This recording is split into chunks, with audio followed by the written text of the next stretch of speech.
back to Halloween Haunts 365.com, the podcast. I'm Jared. We have Terry. Hi. Welcome back. Not a lot of news to report on. This will actually be the last time you see us looking this bad in the camera.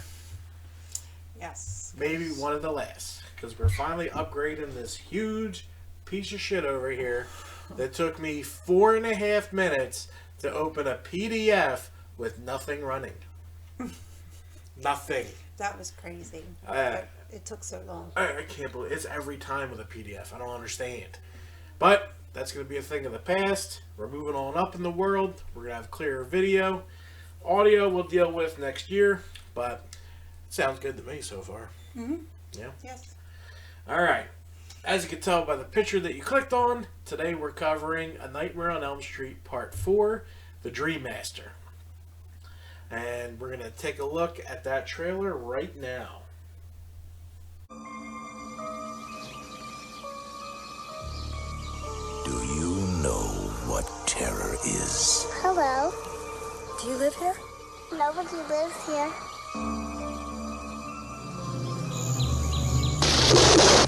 Real terror.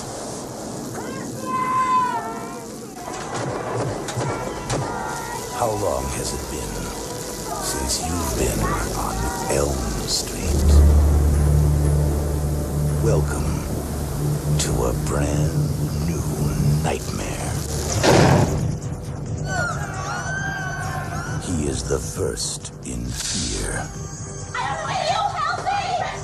God, someone help me, please! Second to none. Don't let them put you to sleep. He has no mercy. And no equal. Now no one sleeps. Get ready. This August, your wildest dreams will come true. How sweet, fresh meat. A Nightmare on Elm Street Part 4. The Dream Master. Alright, so we checked out the trailer. You excited? Yes. Yes. We actually had to rewatch this one because I always get it mixed up with 5, but now I think I can do 5 without watching it. What about you? I think so too. Yeah, because I always got those two confused, and because they were kind of the same, sort of. Yeah. And Freddy's Dead, I don't need to watch any movie. I've seen that the most. Alright, but let's jump into the plot. So, for the plot, we have in 1988, a year after the events of Nightmare 3, Kristen, Kincaid, and Joey have been released from Weston Hills and are back to their lives as normal teenagers with their families. However, Kristen believes Freddy Krueger will come back, and when she dreams that she is in Freddy's old boiler room, she summons Joey and Kincaid into the dream. They're not happy about that. No, they were pissed. Kincaid and Joey are upset that she has reverted to her old ways back when they were in Weston Hills. To keep her calm, they take her to the boiler and show that it is ice cold. Kristen had also summoned Kincaid's dog Jason, because that wasn't a pun on words, into the dream. The dog jumps out of the boiler, bites Kristen, and they all awaken in their rooms, wondering what the fuck just happened. The next day, Kristen meets up with her boyfriend, and we meet martial arts enthusiast Rick Johnson, played by Andreas Jones. I don't get the karate theme in this movie. Like, the Karate Kid was in 1982. Was there a big karate? Like, I was into karate when I was younger, so I guess it was about that time. I don't know. They could have. I guess they needed to have him do something rather than just be there. I guess. We'll see. So we meet Rick and their friends. Rick's shy and quiet sister Alice, played by the outstanding Lisa Wilcox. I liked her. Sheila, played by Toy Newkirk. And asthmatic genius, and Debbie, Brooke Deese, a tough girl who doesn't like bugs. I can't blame her. Kincaid and Joey confront Kristen at the school about the dream. They tell her to let it go, that their days of fighting and dreams are over, and if she keeps going at it, she might accidentally bring Krueger back. Yeah, I mean, I really like the intro scene to this. The 80s rock music was blaring. You see the little girl drawing and being all creepy. Then Yes. the rain washes it. It was a really good scene. That night, Kristen stays awake to keep herself from dreaming, but Kincaid falls asleep. He awakens in a junkyard, the same junkyard from 3, where Freddy has been accidentally resurrected. By accidentally resurrected, Jason the dog peed on the ground. Boom, Freddy. You gotta. It was lightning. He peed lightning. He peed fire. Fire. Lightning was Mr. Voorhees in number Yeah. 6. Still the best Voorhees ever, but that's okay. We're back on Freddy. We'll cover them soon. Oh God, no. Are you looking forward to watching them all? No, 'Cause not at they're all. confusing to me right now. No, not at all. We only have 11 to watch. Because I have to rewatch every one of them, Yeah, I know. and not looking forward to that at all. Well, that's what we're doing next. Yeah. Maybe we should have what's his name, Jason, South Jersey Jason, help you out. Maybe we'll bring them in. Alright, so Kincaid puts up a good fight against Freddy, but Freddy overpowers him. Kincaid screams for Kristen, but Freddy reaches him and kills him. I'll see you in hell. Tell him Freddy sent ya. Great lines out of Robert Englund All movie. We cut to Joey watches MTV and listens to music in his room. He begins to fall asleep and discovers a model from one of his posters swimming in the waterbed. Good dream. Freddy jumps out of the waterbed and attempts to drown Joey. Joey screams for Kristen to help him, but Freddy stabs and kills him. Great scene where the glove comes out of the water, Yes. comes on in. And Freddy says, "How's this for a wet dream?" Yes, great one-liners. Beautiful one-liners. At school the next day, Kristen panics when she notices that Joey and Kincaid are missing and accidentally knocks herself out as Rick attempts to calm her. Freddy tries to get Kristen as the school nurse wakes her up. Kristen feels guilty about staying awake when she learns that Kincaid and Joey were found dead. She later tells Rick, Alice, and Alice's crush, Dan Jordan, played by Danny Hassel, about Freddy. She vows to avenge Kincaid and Joey. That was a cool scene too when she was in the nurse's office. With Freddy as the Yeah, woman, Freddy is. Robert Englund as the nurse. He made a pretty nurse.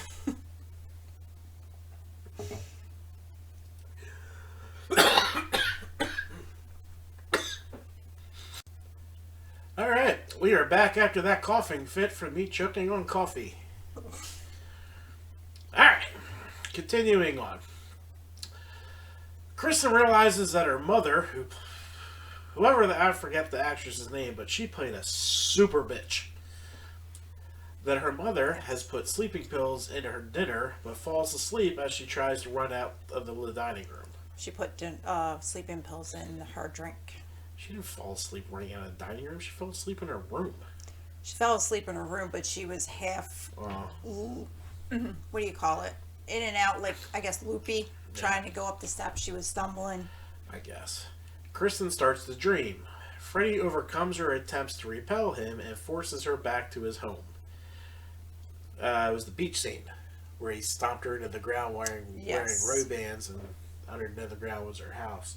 Great shot of Freddy putting on the historic Ray-Bans.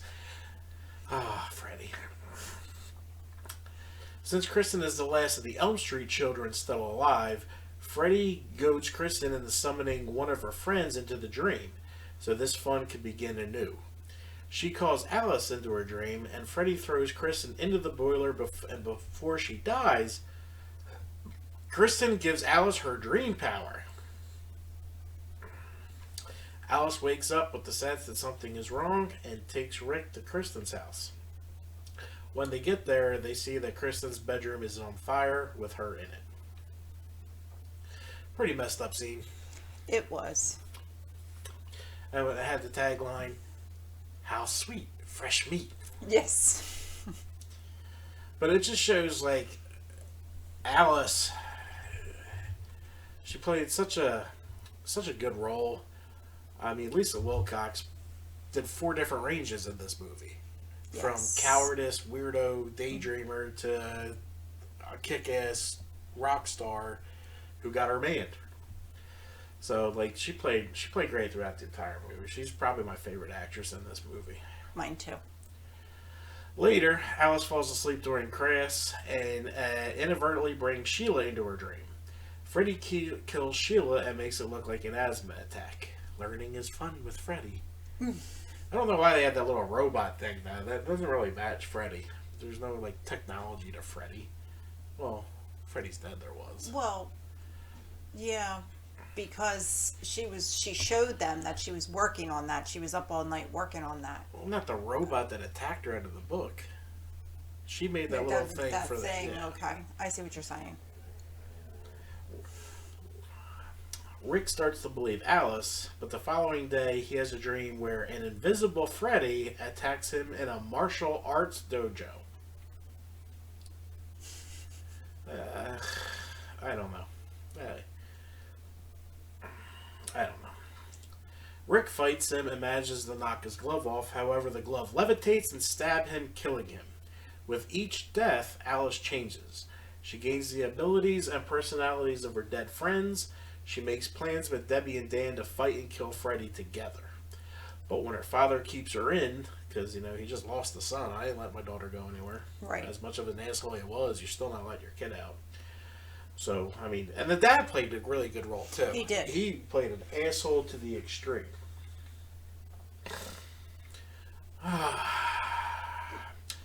When her father keeps her in, Alice falls asleep. Through Alice, Freddy stalks Debbie, changes her into a cockroach, and crushes her in a roach motel. Very cool special effects through this scene.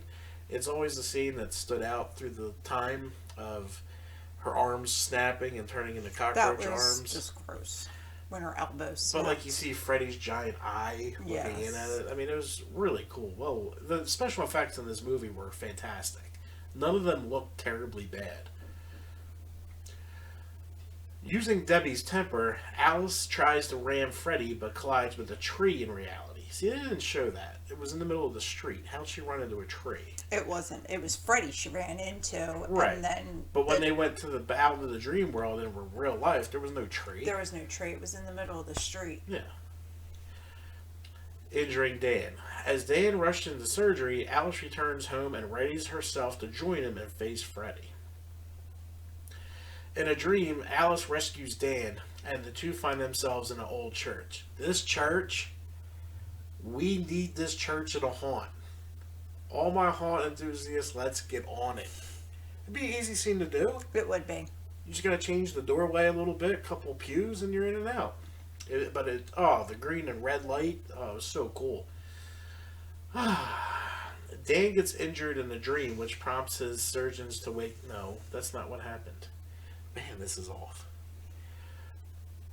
He doesn't get injured. In the He dream. started hemorrhage. Well, he did. Because when he woke up, But he wasn't bleeding. He was hemorrhaging. Okay, so I took that wrong. I thought he was No. hemorrhaging in real life, and they had to bring him out of the That's coma. what I first thought until he But woke when he up. woke up, there was no blood. Right. So it has to be this way. Alice now has to fight Freddy alone.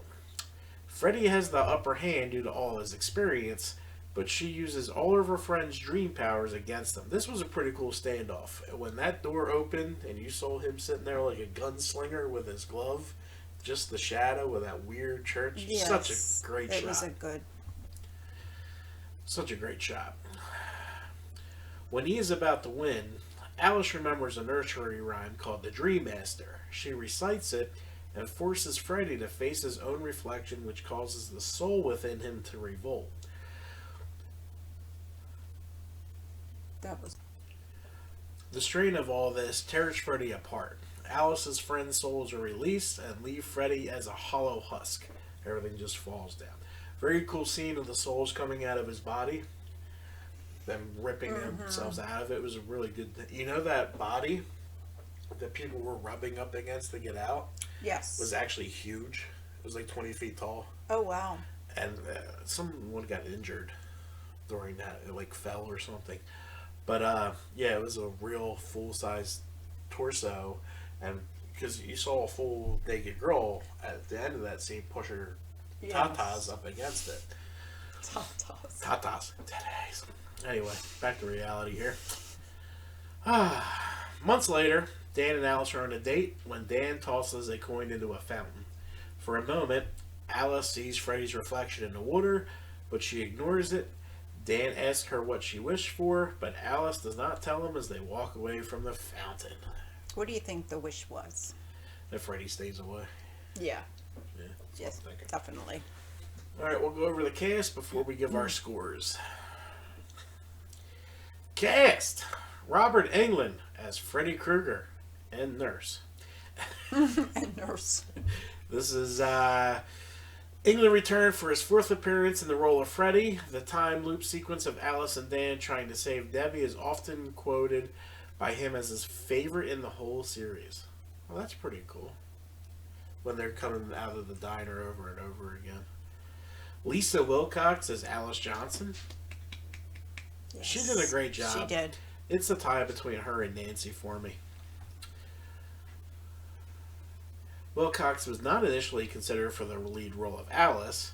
In the film, she plays a more timid version of the character who would later return in the sequel, which she did. But there's more details about this stuff later. Mm-hmm. Danny Hassel was Dan Jordan. Tuesday Knight replaced Patricia Arquette as Kristen Parker. She would also contribute to the film's soundtrack. She sang the opening song.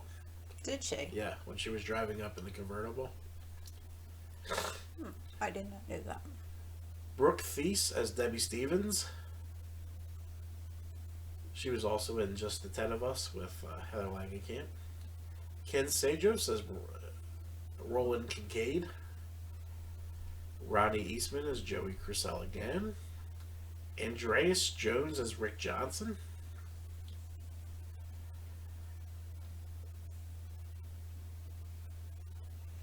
Toy Newkirk as Sheila.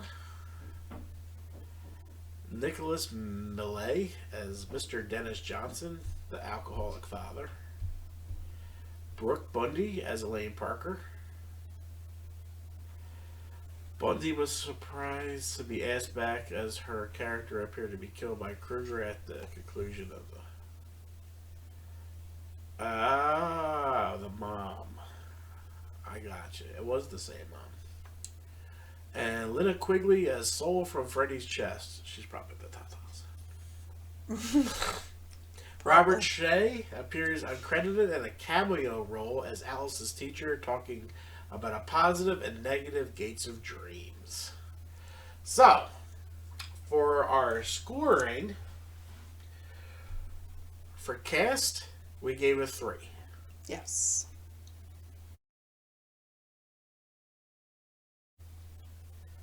Fear factor, we gave a 3.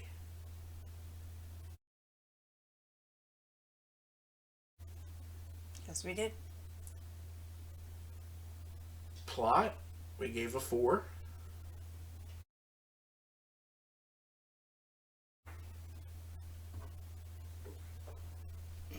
The score or soundtrack, we gave a 5 because the 80s music was rocking out. And Yes. everyone did I a good agree job. with that too.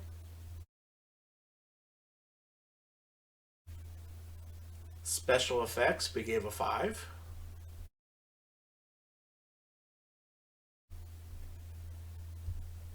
Overall, it ranked out to be a 4 after we finished the math. So, pretty good score. It is pretty good. I thought it would have finished a little lower. Favorite scenes before we go in there. What was your favorite scene? I liked the boiler room in the beginning. Okay. And I also liked the waterbed. Yep. We What- could. Oh, and I really like. I know you don't like the part with the martial arts, but I like the way the fog was rolling over, like in the dream. I thought it was pretty cool. Okay. Just it was a cool effect. Mine were the junkyard scene where Freddy comes back to life. Oh yeah, I forgot about that one. Then the waterbed scene, of course, everyone likes the waterbed scene. The diner scene, Rick, you little meatball. Yes. Because they were both really good, close eye to eye to each other. I didn't know you can buy a pizza that looks like that. You can. They make it. I forget what toy company makes it, but they make it.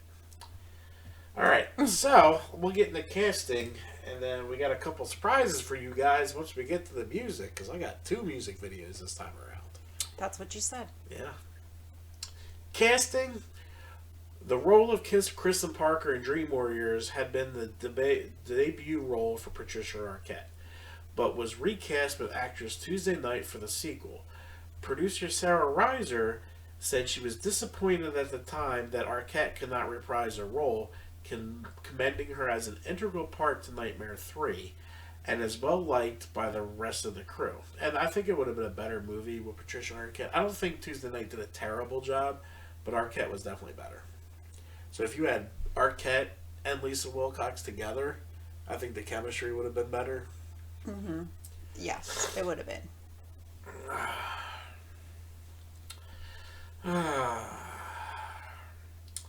Patricia Arquette reportedly fought the horror genre label, turning down a hefty order to reprise her harrowing role. A hefty offer, huh? Instead favoring more dramatic roles and becoming a respected thespian in the Hollywood community. Eat shit. Well, I'm so tired of them ragging on fucking horror. Like, it makes money. You guys have jobs because of horror. Hello? The studio's not going to have $400 million for your epic blockbuster if they didn't double their money on horror movies. Knight had been the first new actor to be cast for the film, other than the 4 returnees from the previous film. Returning actors Rodney Eastman and Ken Sajos expressed disappointment that the character Kristen had to be recast, and of the defaulted reunion with former co-star Arquette, while Knight on her part has admitted to having felt out of place during the recasting. And you can kind of see it. Yes, you can. Something always seemed off. Like, she was a good enough actress, but some parts it was just pushed. It's the chemistry wasn't there between actors. Joey and Kincaid. Yes. Yeah. On the auditioning of Alice, Lisa Wilcox recalls that I did a screen test with Tuesday Knight, who'd already been cast as Kristen Parker. We did the scene where we're sitting outside the school talking about having matching luggage. Then I did another screen test with Brooke. Over 600 actresses auditioned for the role of Alice. That's a lot. Which was eventually given to Lisa Wilcox. Wilcox had previously auditioned for a role in the previous film Dream Warriors, but failed to land it. In Never Sleep Again, director Harlan describes that he and the producers were looking for somebody he could make seem timid and vulnerable in the beginning, and who can then, in a believable way, kind of like Sigourney Weaver in Aliens. I think Lisa did that. I think so. I liked her in it. She did good. She did really good.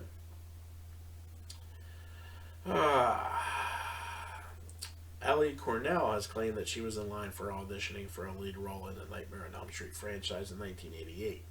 She describes that New Line Cinema was looking for an Ellie Cornell prototype, a girl next door, but she had already landed the role of Rachel Carruthers in Halloween 4. Thank God that it was Lisa Wilcox. Oh, yeah. Getting hungry.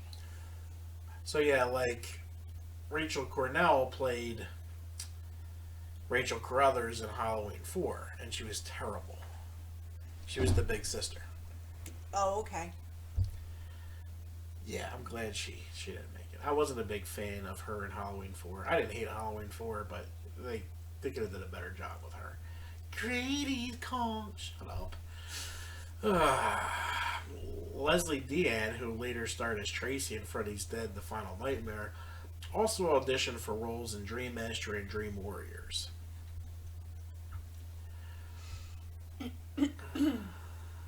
Development. Franchise originator Wes Craven presented his own pitch for the 4th Elm Street film, but producers Sarah Reiser and Robert Shea turned it down. instead going with the Dream Master pitch as a progression of the Dream Warriors concept from the previous film. Reiser explained that initially I approached Wes for an idea for the fourth film. I always go to Wes first each time. His idea was illogical. It was about time travel within dreams that broke all the rules of dreams. We decided not to go with that. We decided to go with William Kotzwinkle's Dream Master idea, which we thought was terrific. I told Wes we were doing that. Shea felt that Craven's idea did not have the impact the producers were looking for. Craven and his writing partner, Bruce Wagner, were later contacted about doing rewrites for the script, but turned down the offer as Craven felt that they should have approached as artists of the original material. Pretty crazy. It's crazy how many things change in a movie. Yes, especially like from start to finish. Yeah. Eventually, the director's work was given to Finnish-born Rennie Harlin, who had previously directed only 2 low-budget feature films, a Finnish action film, Born American in 1986, and an American horror film, Prison, in 1987. Rachel Talalay claims that she and the other producers felt that since the audience was so familiar with Freddy at this stage, it would be harder to replicate the scare factor of the first 2 films. Well, first 3 films, but anyway. Instead, they decided to continue in the same vein of Dream Warriors rather than focus on pure horror. Harlan felt that Freddy had become the James Bond of the series, the one the audience roots for. He said, "We've reached a point where the audience sees Freddy as the hero. They come to these movies to hear his funny lines and see him do those amazing things. And because of the popularity, I'm faced with showing Freddy in a more heroic light, giving him more screen time. People will still fear him, but there will also be those cheering him on." Which is true. That is true. Rick Johnson was originally slated to die in a Freddy-induced elevator accident in the dream world. According to the producers, the scene had to be cut for budget concern reasons and was rewritten with the infamous Karate Dojo. Well, you should have spent the money. Wow, hi! That's all he kept doing. Hey! What are you doing? He's doing karate. I've watched plenty of karate. No one got, hey! Anyway, move on to filming. The creative process was bogged down by the untimely 1988 Writers Guild of America strike, running from March 7th to August 7th, 1988, forcing Harlan and the producers to improvise much during the filming. Lisa Wilcox and Andres Jones wrote their own dialogue for Alice and Rick after the death of Kristen while watching their old home videos, such as, "I saw it happen in my dream." Many of the nightmare scenes were made up from ideas that Harlan had come up with rather than from the writer's script. Interesting. You need writers in a film. The film features the car junkyard set from A Nightmare on Elm Street 3. This set was conceptualized by production designer Mick Strawn, who worked as art director and handled effects on the previous film. Strawn also came up with the truck crash scene and the kaleidoscope hallway. That kaleidoscope hallway was dope too, where Freddy spun the things and they had to get through. The junkyard set is the only set used in more than one film, which we knew from the last movie. According to Never Sleep Again, the documentary, producer Rachel Talalay recounted a meeting between director Rennie Harlan and James Cameron. Cameron inquired how Freddy was being resurrected for the film, and Harlan just replied, "A dog pisses fire." It was different. None of them ever make sense. But, like most Freddy films, the box office was a hit. Yeah. The film was released on August 19th, 1988 in 1,765 theaters in North America. The film ranked number 1 on its opening weekend and grossed $12.9 million. On the second weekend, the film still ranked number 1 and grossed $6.9 million. It was in first place on the third weekend, then at second, fourth, and sixth in the next 3 weeks until it dropped out of the top 10 list on the 7th weekend at number 11. The film grossed $49.3 million at the box office and was the 19th highest grossing film of 1988. It was the highest grossing Nightmare on Elm Street film until Freddy vs. Jason was released in 2003. It is currently the third highest grossing film in the Nightmare franchise. Wow. It also had... I got that down here. Where is it? I had the budget on here. Why is this doing... Did I not write down the budget? I thought I wrote down the budget. Where is the budget? Son of a monkey's ass. Alright. Reception. Nightmare 4 contains my favorite sequence in the entire franchise, and I'm not even in it. This is from Robert Englund. Alice is locking up for the night at the Crave Inn diner. Get it? Crave Inn? Craven? Wes Craven? Weren't we clever? Then she and Dan walk out to his truck, open the doors, and get in. And then the sequence repeats and repeats and repeats in a time disordering continuous loop. The first time I saw it, I was spooked because it reminded me of how my nightmares tended to function. The repeating exit was the most hypnotic, disturbing, and accurate depiction of a dream I'd ever seen. And I watched it when I was little on VHS, but then when I bought the DVDs, when it was released on DVDs, I thought it was skipping. What the fuck's going on? Because I didn't remember. Oh, okay. Pretty funny. I remembered this time, though. Rotten Tomatoes reports a 53% approval rating based on 30 reviews. Well, it's got more than that. And an average rating of 5.02 out of 10. The site's critical consensus reads, A Nightmare on Elm Street 4, The Dream Master marks a relative high point in the franchise's bumpy creative journey, although the original remains far superior. Of course it does. So, I mean, it was well liked critically. Alright. A Nightmare on Elm Street 4, The Dream Master. Wow. Film score by Craig Safin. I have all that crap down here. Where is it? Soundtrack album. Sea Hags. Under the Night Stars. The Angels. Standing Over You. Go West. Don't Be Afraid of Your Dreams. That's at the end movie. Yeah, with the credits. Yeah. Divinals, Back to the Wall. Played while Kristen is driving to, and that's her singing.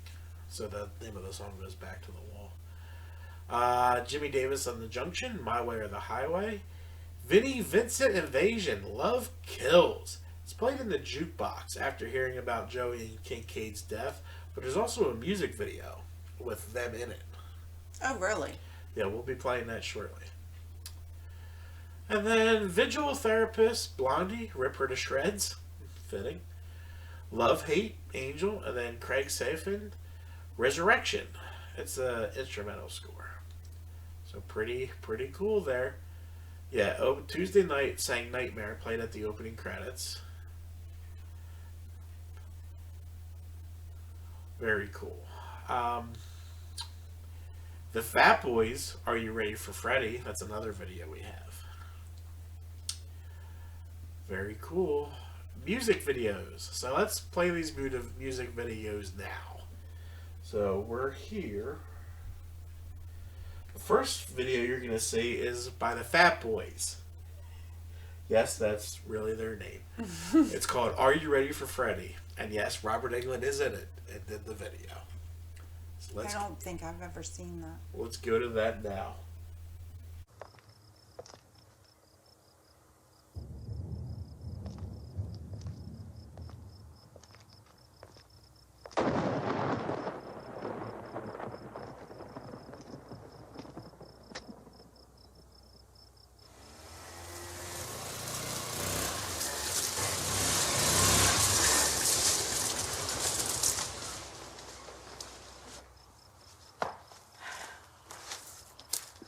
Guys, this is my lawyer. How you doing? What's up, man? Now, Mark, the terms of your Uncle Frederick's will state that you must spend one night in his house in order to inherit his estate. Now, it is my duty as executor to ensure that you fulfill his request. Do you mean all I have to do is spend one night here and the place is mine? No problem. No problem? Yo, let me ask you a question. Who is this Uncle Frederick anyway? Well, he's from a part of my family we never mentioned. I won't mention any of your family. Yeah, let's just get this gig over with. Come on.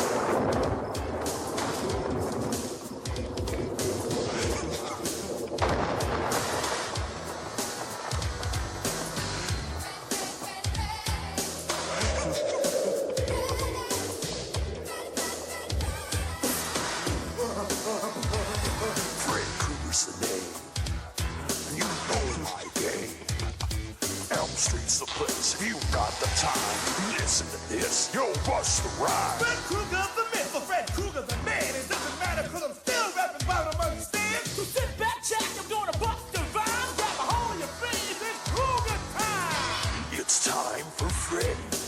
See, I'm a popular guy. If you don't know yet, you're gonna find out why. Man, whoa. Please with Elm Street late one night. I'm looking like I go town. No one in sight. With the hat like a vagabond. Feeling like a flasher. Mr. Big Time. Fred Krueger. Team Crusher. Trying to find a girl to fit his fancy. Not once, not twice, but 3 times dancing. All the people sleeping, snoozing, and dreaming. Krueger's on the corner of Elm Street scheming. Huh, you better wake up and listen to this. Because the blaze and Freddy Krueger's hands won't miss. Don't fall asleep. Sleep.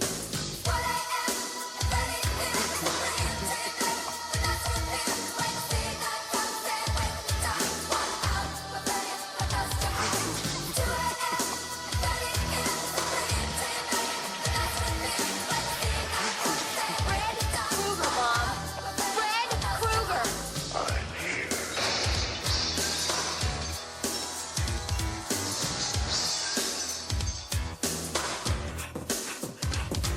Even in part 3, the Dream Warriors failed. And Mr. Big Time Freddy Krueger prevailed. It was his prime time, I know you'll never forget. What he did to the girl with the TV set. But you can't stop Freddy 'cause he's cool as ice. Come right back at ya to slash and slang. Like a Ginsu blade, like a Blender Hill flint. Fred Krueger, putting on the wrist.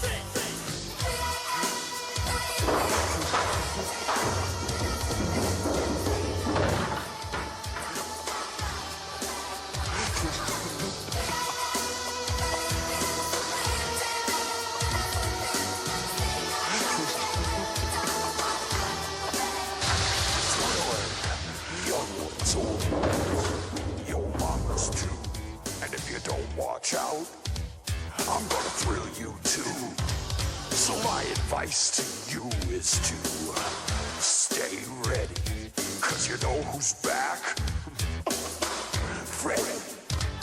You see, my name is Freddy, and I'm here to say I'll wrap you up and take you away. Feel like you're tired and ready for bed. Don't fall asleep or you'll wake up dead.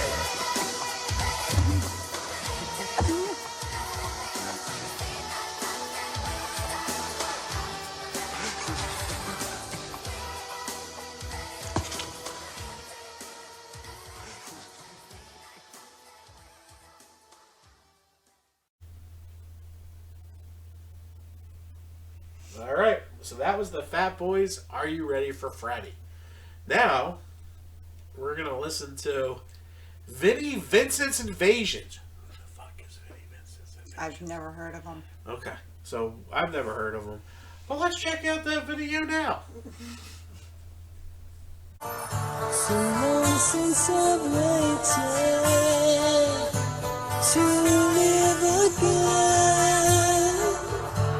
You brought my world to an end.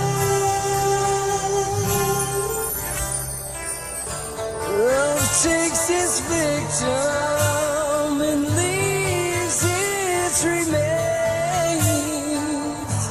My broken heart is done in vain. Tell me why have we forsaken the dreams we had? The pain makes it so hard to understand. You lied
was Vinnie Vincent's Invasion. You can see how everything was in the video. Very cool. Have anything to add about Nightmare on Elm Street 4: The Dream Master? I liked it, and if anybody has not seen it, I recommend watching it. I'm sure they've seen it if they're watching this. So. That's true. But if you haven't, like she said, go check it out. As you can tell, the next movie we're doing for next week will be A Nightmare on Elm Street 5, The Dream Child. Weird movie. Had some good stuff in it, though. A lot of good actors in that movie. Yes. Alice is back, Lisa Wilcox. Yes, she is. The African-American young lady who plays the Candy Striper. Yes. The kid. Dan did a better job in this one. The dad was great in this one. There's a lot of cool stuff in the next one. But we'll have that to you soon. Also, this might be the last time you see us grainy. Someone might not like the HD so much when we're getting there. Oh well, we're going 4K. It drives me nuts seeing green and stuff, but we're going 4K. We're excited. New computer on the way. We'll work on the audio down the road. There is something I want to get, but we'll wait. But that's all we have for you today at HalloweenHaunts365.com, the podcast where every day is haunt season. Goodbye. Bye.